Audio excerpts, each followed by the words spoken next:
والے محمد کے چاہنے والے عزادار بستے ہیں، وہاں پر تعزیت کا سلسلہ، غم کا سلسلہ، ماتمداری کا سلسلہ جاری ہے، اور ہم بھی اپنی پوری ہدایت کی ٹیم کی طرف سے تمام مومن و مومنات، مسلم و مسلمات کی خدمت میں اور خصوصاً امام زمانہ ارواحنا الفدا کی خدمت میں آج کے دن کی تعزیت پیش کرتے ہیں۔ آج لندن میں مغرب کا ٹائم 9:32 ہے اور مینچسٹر میں 9:56 9:56، اور اس کے علاوہ دیگر علاقوں کے لوگ جو ہے وہ اپنے مقامی وقت کا خاص خیال رکھیں گے۔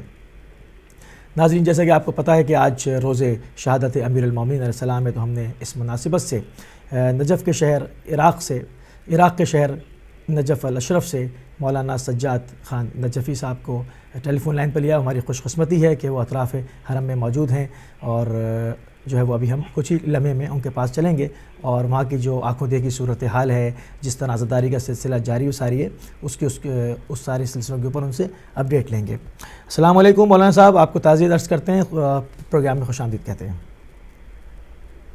وعلیکم السلام علی بھائی، اعظم اللہ اجورنا و اجورکم بمثاب علی ابن ابی طالب۔ سب سے پہلے آپ کو، آپ کے ٹی وی چینل کے تمام اراکین کو اور اس ٹی وی کو دیکھنے والے تمام ناظرین کو، اور بالاخص امام زمانہ کی خدمت میں امام المتقین علی ابن ابی طالب کی شہادت کے موقع پر تعزیت پیش کرتا ہوں۔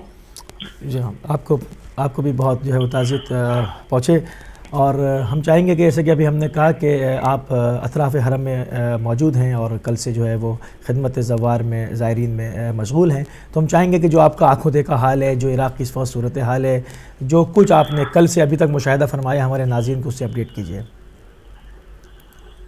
علی بھائی، کل جو تھا 20 رمضان المبارک کا دن تھا، اور رات جب آئی، یہ آج 21 رمضان المبارک کا دن گزار رہے ہیں، اور 21 رمضان المبارک کی مناسبت سے جو گزشتہ رات گزرا ہے، بالکل آپ کو معلوم ہے کہ امام المتقین، امام کائنات، امام الانس و جنس کی شہادت کا دن ہے، جس کی وجہ سے عراق کا ایک اپنا معمول ہے، جو عراق کی لوکل عوام کا ایک اپنا معمول ہے کہ وہ چاہے ولادت خاص طریقے سے نہیں مناتے، لیکن شہادت کے لیے جیسا کہ مرنے کے لیے تیار ہوتے ہیں، چاہے جتنے بڑے مشکلات ہوں، بارش ہو، برف باری ہو، بم بلاسٹ ہو، قتل و غارت ہو، دشمن للکار رہا ہو کہ اگر زیارت کے لیے آؤ گے تو ہم تمہیں ذبح کر دیں گے، تمہیں بم بلاسٹ سے اڑا دیں گے، سب کچھ کر دیں گے۔ اس کے باوجود یہ شیعت قوم، علی ابن ابی طالب کی چاہنے والی قوم، نہ کل ڈری تھی، نہ آج ڈریں گے، نہ کل ڈریں گے، اور نہ ڈرتے ہیں۔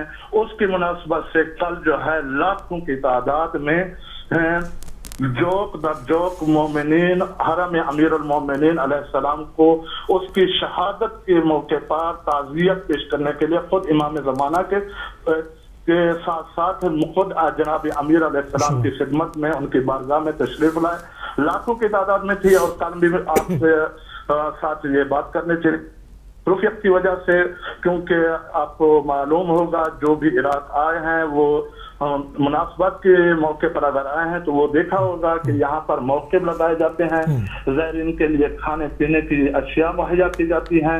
اس وجہ سے مصروفیت بہت زیادہ تھی، جس کی وجہ سے میں آن لائن نہیں ہو سکا تھا۔ علی بھائی، آپ سے معذرت۔ اور دوسری بات یہ ہے کہ کل کا ایک تو روزہ دنیا کے مومنین کو تھا اور زیارت بھی کرنا ضروری تھی، تو کل کی صورت یہ حال تھی کہ زائرین بچوں کے ساتھ، بڑوں کے ساتھ، بوڑھوں کے ساتھ، حتیٰ کہ حرم امیر علیہ السلام سے 5 کلومیٹر دور تک راستے بلاک کر دیے تھے۔ گرمی کل کے اگر آپ دیکھیں کہ جب زائرین پیدل چل رہے تھے تو عراق کے اندر نجف کی ڈگری جو تھا سائے کے نیچے 48 ظاہر کر رہا تھا، اور سورج کے نیچے جو ہے 55 اللہ اکبر، اللہ اکبر کر رہا تھا۔ اس کے باوجود بھی حرم امیر المومنین جناب امیر علیہ السلام کو غسل دینے کے لیے کم از کم تقریباً 8 ملین کا کراؤڈ جمع تھا، اور اتنا تھا کہ جو میں ڈیلی حرم میں زری کے پاس جا کر زیارت کرتا ہوں، لیکن کل رات یعنی کہ شب شہادت بھی تھی اور لیلۃ القدر بھی تھی، اس کے باوجود میں حرم کے اندر نہیں جا سکتا، اتنا بڑا کراؤڈ تھا، اور حرم سے تقریباً 1 کلومیٹر دور تک یعنی کہ اندر آدمی داخل نہیں ہو سکتا تھا۔ اتنا بڑا کراؤڈ ہونے کے باوجود الحمدللہ عراق کی گورنمنٹ کی کامیابی ہے کہ کسی طرح کا کوئی نقصان نہیں ہوا، کوئی بم بلاسٹ نہیں ہوا، یہ کامیابی ہے۔ اور ہماری دعا ہے کہ دشمن جو کہتا ہے کہ میں بم بلاسٹ کے ذریعے سے یہ زائرین کو روک لوں گا، یہ اس کو بھول ہے۔ بنو امیہ کے لوگ وہ شیعت کا جو خون سے گارا بنا کر دیواریں چنائی گئی، وہ شیعت علی ابن ابی طالب کو نہیں مٹا سکے، تو آج کے ملا اور آج کے یہ جو گماشتے ہیں بنو امیہ کے، یہ شیعت کو نہیں روک سکتے۔ اور انشاءاللہ یہ شیعت کل بھی زندہ تھی، آج بھی زندہ ہے اور زندہ رہے گی۔ اور آج اور کل سے لے کر اور آج اور ابھی بھی نجف اشرف سوگوار ہے، کیوں نہ سوگوار ہو۔ آج جو ہے علی ابن ابی طالب، امام علی علیہ السلام، علی ابن ابی طالب کی شہادت کا دن نہیں ہے۔ صرف علی ابن ابی طالب اس دنیا سے آج کے دن رخصت نہیں ہوئے، بلکہ آج کے دن امامت رخصت ہوئی ہے۔ آج کے دن فقط علی ابن ابی طالب رخصت نہیں ہوئے، آج کے دن عدالت رخصت ہوئی ہے، آج کے دن علم رخصت ہوا ہے، آج کے دن شجاعت رخصت ہوئی ہے، آج کے دن شرافت اور عرفانیت رخصت ہوئی ہے۔ آج کا دن شیعت کے لیے کوئی عام دن نہیں ہے، بہت بڑا دن ہے، مصیبت کا دن ہے۔ اور آج کے دن فقط یہ نہیں ہے کہ عبادت، بلکہ زہادت یہاں سے روانہ ہوئی ہے۔ آج صرف شہادت نہیں، سخاوت روانہ ہوئی ہے آج کے دن، یہاں دنیا سے رخصت ہوئی ہے۔ اور پھر آخر میں یہی الفاظ، یہ عبادت کے ساتھ آج کے دن جناب امام حسن علیہ امام حسین علیہ السلام یتیم ہوئے ہیں، آج کے دن جناب زینب سلام اللہ علیہا یتیمہ ہوئی ہے۔ آج کے دن کوئی عام دن نہیں ہے۔ اور یقیناً جناب اگر امیر علیہ السلام کی شجاعت کے بارے میں بات کریں، علم کے بارے میں بات کریں، تو یہ جناب علی علیہ السلام کی خود شخصیت کے کسی پہلو کی طرف اگر نظر رکھیں تو کسی کا کلام کے اندر اتنا زور نہیں ہے، اتنی طاقت نہیں ہے کہ ان کے علم کو، اس کی خصوصیت کو وہ اپنے قلم میں بند کر سکے، اپنے لفظوں میں بند کر سکے۔ کیونکہ جناب رسول خدا خود فرماتے ہیں یا علی لا یعرفک الا انا واللہ، یا علی یا میں جانتا ہوں تجھے یا اللہ ہی جانتا ہے تیرے علم کو، تیری عظمت کو، تیری کرامت کو، کوئی اور بھی نہیں جان سکتا۔ تو اگر اسی کے بارے میں کہیں تو ایک دفعہ جناب علی علیہ السلام اور جناب رسول اسلام مسجد نبوی میں بیٹھے تھے، اور ابو ذر وہاں سے جناب رسول اسلام سے اٹھ کر گئے اور دیکھ کر گئے کہ مسجد نبوی میں جناب علی علیہ السلام اور جناب رسول خدا صلی اللہ علیہ وسلم بیٹھے ہیں۔ تو راستے میں پہلا خلیفہ مل جاتا ہے، کہتا ہے ابو ذر یہ بتاؤ مسجد میں کون بیٹھے ہیں؟ تو پہلے خلیفہ کو جناب ابو ذر کہتے ہیں ایک تو رسول بیٹھے ہیں، دوسرے کو میں نہیں جانتا۔ تو واپس وہی پہلا خلیفہ جب مسجد نبوی میں پہنچتے ہیں تو دیکھتے ہیں کہ مسلمانوں کے پہلے خلیفہ دیکھتے ہیں کہ رسول بیٹھے اور ساتھ میں علی علیہ السلام بیٹھے ہیں۔ تو پہلا خلیفہ کہتے ہیں رسول کو کہ ابو ذر کے بارے میں آپ نے ایسا ہی بول دیا کہ کوئی زمین نے بوجھ نہیں اٹھایا، کسی آسمان نے سایہ نہیں کیا، جتنا بڑا سچا ابو ذر ہے اس سے کوئی اور بڑا سچا نہیں ہو سکتا۔ آج ابو ذر سے میں نے پوچھا کہ کون بیٹھے ہیں تو اس نے کہا رسول بیٹھے ہیں، دوسرے کو میں نہیں جانتا، یہ تو علی علیہ السلام بیٹھے ہیں۔ تو جناب رسول نے فرمایا کہ بلاؤ اس کو، ابو ذر کو بلایا جائے۔ جب ابو ذر کو بلایا گیا جناب ابو ذر علیہ السلام تو جناب ابو ذر سے رسول نے فرمایا ابو ذر بتا کہ تو نے کیوں ایسا کہا؟ اس نے کہا رسول اسلام آپ نے خود ہی تو فرمایا ہے علی کو یا میں جانتا ہوں یا اللہ جانتا ہے، میں کون ہوتا ہوں کہ علی کو جانوں؟ علی کی معرفت خدا رکھتا ہے اور یا خدا کا رسول رکھتا ہے، اور کوئی نہیں رکھتا۔ اور آج کا دن بہت بڑا دن ہے، شیعت علی ابن ابی طالب کے لیے بہت بڑی مظلومیت کا دن ہے، بہت بڑی مصیبت کا دن ہے۔ علی ابن ابی طالب کے کسی علم کو ہم اپنے احسان میں، اپنے کسی شجاعت میں، کسی کو ہم کاؤنٹ نہیں کر سکتے کہ کتنا بڑے عظیم ہے۔ جیسے رسول نے فرما دیا میں جانتا ہوں یا اللہ جانتا ہے۔ اگر رسول کی شجاعت کی طرف دیکھیں تو دنیا جانتی ہے کہ وہ خیبر کا وہ دروازہ جس کا ایک دروازے کو 40 آدمی اٹھا ہی نہیں سکتے تھے، وہی خیبر کا دروازہ ایک دروازے کو جناب علی علیہ السلام اٹھا کر اپنا ڈھال بنا کر جنگ کر رہے ہیں. کس چیز کی؟ علی کی کس شجاعت کو، کس وجہ سے ہم اس کو نہ ہمارے اندر ہمت ہے، نہ دنیا کے کسی معلم، نہ کسی عالم کے، نہ کسی مورخ کے پاس ہمت ہے کہ جو وہ علی علیہ السلام کی کسی بھی خوبی کو لکھ سکے اور اوراق میں جمع کر سکے. بالکل. جناب امیر علیہ السلام کی اب بات چلتی چلتی یہاں تک پہنچی تو جناب امیر علیہ السلام کی بات کریں تو جناب امیر علیہ السلام کے پاس جناب اسبغ بن نباتہ روایت کرتے ہیں کہ ایک دن 15 شعبان کو، میری آواز آ رہی ہے علی بھائی؟ بالکل صاف، بالکل صاف، الحمدللہ. جناب اسبغ بن نباتہ سے روایت ہے اور اس کو تمام یعنی مورخین نے اس کو لکھا ہے کہ جناب اسبغ بن نباتہ کہتے ہیں کہ 15 شعبان کی رات تھی، میں کوفے میں تھا اور ایک رات 15 شعبان کی رات کو جناب امیر علیہ السلام نے فرمایا اسبغ بن نباتہ تعال ویائی، اسبغ بن نباتہ تو میرے ساتھ چل. اور ہم مسجد اپنا کوفہ کے اطراف میں یعنی کہ کوفہ کو کراس کر کے شہر سے باہر نکل کر باہر آئے تو دیکھا کہ جیسے ہی ہم گھوڑے سے اترے تو ایک گھوڑے نے کسی چیز کو دیکھ کر ہنہنایا. جیسے ہنایا تو میں متوجہ ہوا، جناب امیر علیہ السلام نے پوچھا اسبغ کیا ہے؟ کہتے ہیں مولا گھوڑا آوازیں دے رہا ہے، لگتا ہے کچھ چیز ہے. مولا امیر علیہ السلام نے اپنے تلوار کو دستے نیام سے نکالا اور دیکھا تو سامنے ایک بھیڑیا تھا. اور جناب امیر علیہ السلام فرماتے ہیں خدایا اس بھیڑیے کو طاقت دے، زبان دے، آواز میرے ساتھ گفتگو کرے. بھیڑیے نے اب سخاوت کی بات دیکھیے گا جناب امیر علیہ السلام، یہ صرف دنیا کے مسلمانوں کے لیے رازق نہیں ہے، وہ وحدہ لا شریک خدا ہے. خدا وہ ہے، یہ ان کی مخلوق ہے، اس میں کوئی کلام ہی نہیں سکتے. خدا خدا ہے اور یہ مخلوق ہے. لیکن رسول اسلام کے بعد کائنات کی افضل ترین اگر کوئی شخصیت ہے وہ علی ابن ابی طالب علیہ السلام. اور دیکھیں گے یہ صرف انسانیت کو رزق نہیں دے رہے، دیکھیے گا کہ کس طرح بھیڑیا کیا کہتا ہے اور کیا کہتا ہے. روایت کہتی ہے کہ بھیڑیا نے آواز دی کہ آئے دنیا و آخرت کے میرے امام، میرا آپ پر سلام ہو، میرا آپ پر سلام ہو. اور آگے کیا کہتے ہیں؟ مولا فرماتے ہیں کہ ادھر کیا کر رہے ہیں؟ کہتے ہیں مولا میں شام اور مصر کے میرا خاندان رہتا ہے، میرا خاندان کا یہ کام ہے کہ آپ کے دشمنوں سے حساب کتاب لینا. کہاں رہتا ہے میرا خاندان؟ یہ بھیڑیا کہہ رہے ہیں شام اور مصر کے اطراف میں رہتا ہے اور ہمارا کام ہے کہ آپ کے دشمنوں سے حساب کتاب. بھوک وہاں کہاں پیدا ہو چکا ہے؟ شام اور مصر میں بھوک لگی ہے جس کی وجہ سے وہاں سے نکلا ہوں. نکلتے نکلتے میں مدینہ پہنچا ہوں، مدینہ میں مجھے کچھ کھانے کو نہیں ملا. اب وہاں سے واپس ہٹ رہا تھا تو صحرا میں بھٹک گیا اور بھٹکتے ہوئے میں کوفہ کی طرف نکلا اور اب یہاں آپ کے سامنے ہوں. مولا فرماتے ہیں اب کیا تو چاہتا ہے؟ مولا اگر ہو سکے تو آپ کے بچوں کا صدقہ مجھے کھانے کا کچھ مل جائے. مولا نے کچھ پڑھا تو دیکھا تو اسبغ بن نباتہ کہتے ہیں کہ اس بھیڑیے کے سامنے کوئی اونٹ جیسی کوئی گوشت کا ٹکڑا آگے پڑا تھا.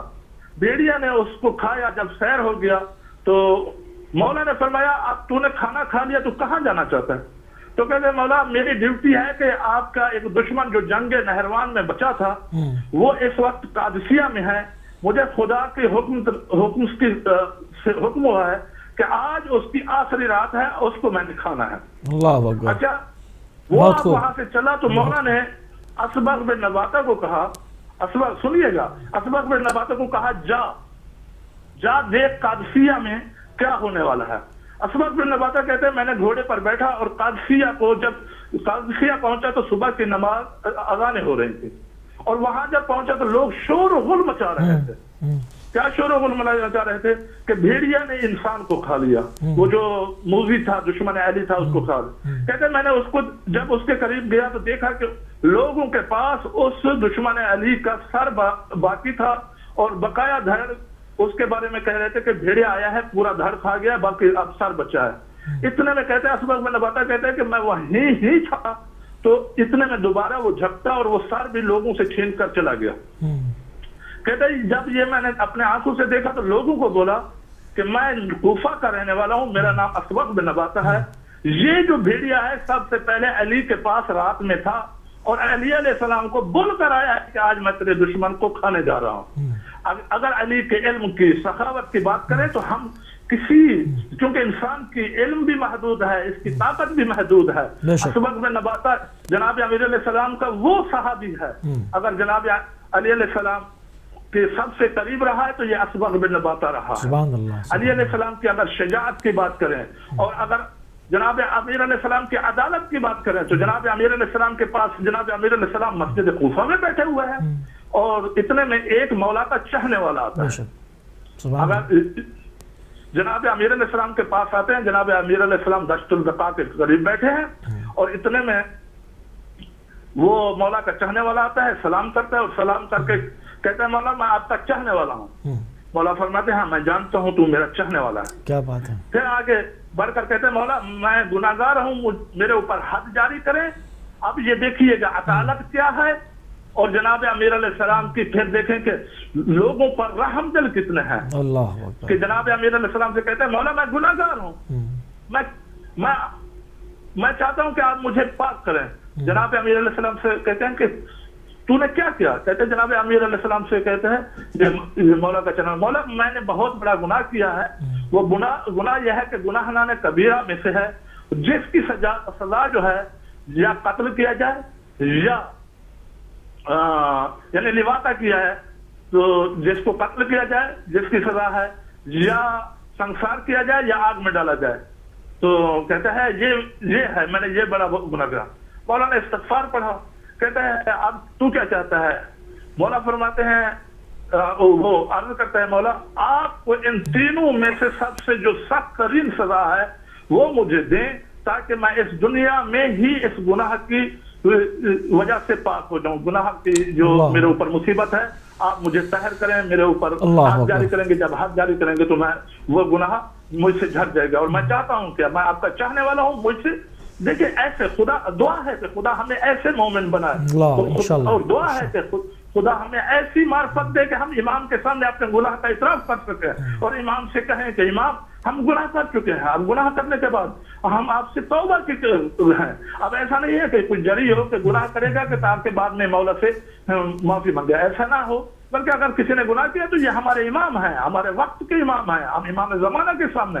اور دعا ہے کہ امام امیر المومنین کی شہادت کے صدقے میں تمام مومنین کو جو روزے رکھ رہے ہیں اور کسی وجہ سے جو روزے نہیں رکھ رہے سب کو اس بابرکت مہینے کے صدقے ہم سب کے گناہ خدا معاف کرے آل محمد کی عظمت کے صدقے میں. مولا فرماتے ہیں سب سے جو بڑی سخت ترین جو سزا ہے وہ سزا یہ ہے کہ کسی کو زندہ جلا دیا جائے. اللہ. تو یہ کہتا ہے مولا میں گناہگار ہوں, میرے اوپر وہی سزا جو ہے آگ کی وہ میرے اوپر جاری کر دیں. مولا فرماتے جا کر وصیت کر اور مال جو ہے وہ وراثت جا کر تقسیم کر دے اور جمعہ کے دن تیرے اوپر میں حد جاری کروں گا. کون کہہ رہے ہیں؟ مولا امیر علیہ السلام. ٹھیک ہے جی. تو جناب امیر علیہ السلام اچھا یہ جب باہر نکلتا ہے تو اعلان, اور مولانا نے ایک اور شرط لگی کہ تمام کوفہ والے کو بتانا بھی صحیح کہ میں نے گناہ کیا ہے اور جمعہ والے دن نماز جمعہ کے بعد جناب امیر علیہ السلام جناب علی بن ابی طالب میرے اوپر حد جاری کریں گے. ٹھیک ہے. اب وہ وہاں سے چلا, لوگوں کو بتانا شروع کر دیا, گھر گیا, بچوں کو وراثت تقسیم کی سب کی, اور حتیٰ کہ روایت میں ہے کہ اس نے اپنے جلانے کے لیے لکڑیاں بھی خود خریدی. اللہ اکبر. اللہ. اور اچھا پھر لوگ جو مومن تھے جو مولا کے سچے چاہنے والے تھے وہ پریشان تھے کہ مولا کس طرح اس اپنے چاہنے والے کو جلائے گا. اور جو منافقین تھے وہ باتیں کرنا چاہے کہ ہم تو کہتے تھے نا کہ علی ہمیں جہنم کی آگ سے تمہیں اور ہمیں جہنم کی آگ سے کیسے جلائے گا. آج تو اپنے چاہنے والے کو اپنے ہاتھ سے جلانے کے لیے جمعہ کے دن مقرر کر دیا. برحال مسئلے تو خدا تھی طے ہو گیا. جو منافقین تھے دشمن علی تھے وہ خوش ہو رہے تھے کہ آج دیکھیں گے کہ دشمن محب علی کیسے جلتا ہے, اور جو مومنین تھے محب علی تھے وہ بڑے گھبرائے ہوئے تھے کہ آج مولا علی علیہ السلام اپنے چاہنے والے کو کس طرح جلائیں گے. تو عدالت دیکھنی ہے اور دیکھنا ہے کہ اگر یہ عادل ہیں منصوص من اللہ ہیں, ان کی امامت لوگوں کی بنائی ہوئی نہیں ہے, خدا کی طرف سے نہیں ہے, شورا سے بن کر نہیں ہے، بلکہ یہ منصوص من اللہ ہے. ان کو اگر ان کو امام بنایا ہے تو اللہ نے بنایا ہے، ان کو امام بنایا ہے تو رسول نے بنایا بے شک بے شک. لوگوں کے بنائے ہوئے امام نہیں ہیں. جمعہ کا دن ہوتا ہے، نماز جمعہ ہوتی ہے، نماز جمعہ کے بعد اعلان ہوتا ہے کہ آج فلاں آدمی کو فلاں جرم کی سزا دی جا رہی ہے اور اس کا آگ میں جلایا جاتا ہے. مولا امیر علیہ السلام تشریف لاتے ہیں، وہ بندہ اپنے جسم کے اوپر سفید ابیض من اللبن، یعنی کہ دودھ سے زیادہ سفید کفن پہن کر آیا ہوا ہوتا ہے. مولا فرماتے ہیں لکڑیاں بھی جمع ہو گئی ہیں، سب کچھ جمع ہو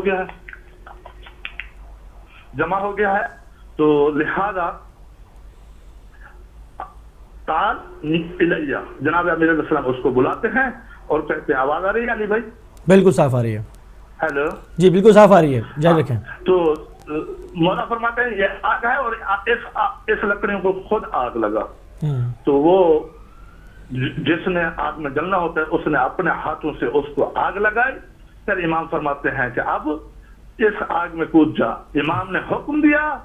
اب جو دشمن تھے وہ خوش ہو رہے تھے کہ آج دیکھیں گے کہ محب علی کیسے جلتا ہے. جو مومنین تھے وہ مغموم ہوئے ہو رہے تھے. اتنے میں اس نے کوئی لمحہ ضائع کیے بغیر، جیسے امام نے کہا اب کود جا اس آگ میں، تیری سزا یہی ہے. یہ جیسے ہی آگ میں گیا، آگ میں کودا، جب کچھ دیر کے بعد آگ بجھی. دنیا دیکھتے رہ گئی کہ کیا ہو گیا. ہوا یہ کہ وہ آدمی صحیح و سالم بیٹھا تھا، اللہ اکبر، اور وہ کفن جو ابیض من اللبن تھا، دودھ سے زیادہ سفید جو دودھ سے بھی زیادہ سفید تھا، اس پر دھوئیں کے اثار بھی نہیں تھے. تو امام نے ایک تکبیر بلند کی اور فرمایا کہ میرا کام تھا کہ خدا کی شریعت کو قائم کرنا، اور خدا کا کام ہے کہ ہمارے محب کو جہنم اور دنیا کی آگ سے نجات دلانا. سبحان اللہ، اللہم صلی اللہ. اور ہمیں دعا کرنی چاہیے یا علی یا علی، اہل بیت کا سچا مومن بننے کی توفیق عطا فرمائے. اور ہمیشہ یہی دعا کرنی چاہیے، یا اللہ ثبت قلوبنا علی ولایت آل محمد، ہمارے دلوں کو یا اللہ ولایت آل محمد پر ثابت قدم رکھ. یہ دنیا کے گماشتے جو ہماری عزتوں کے اوپر ہاتھ ڈالتے ہیں کہ اگر تم شیعہ رہو گے تو تمہاری عزتیں لوٹ لیں گے، تمہیں قتل کر دیں گے، ہمارا سب کچھ لٹ جائے، لیکن خدایا دامن اہل بیت ہمیں ہمارے ہاتھ سے نہ چھوڑنے پڑے. اور اسباغ بن نباتہ کی بات کریں، اگر اسباغ بن نباتہ کی بات کریں تو اسباغ بن نباتہ ایک دن مسجد، اگر مظلومیت کی بات کریں تو مظلومیت کی ایک روایت جناب امیر علیہ السلام سے یہ ہے کہ اسباغ بن نباتہ، امام علی بھائی یہ یاد رکھیں، کائنات کا اگر مظلوم امام ڈھونڈے،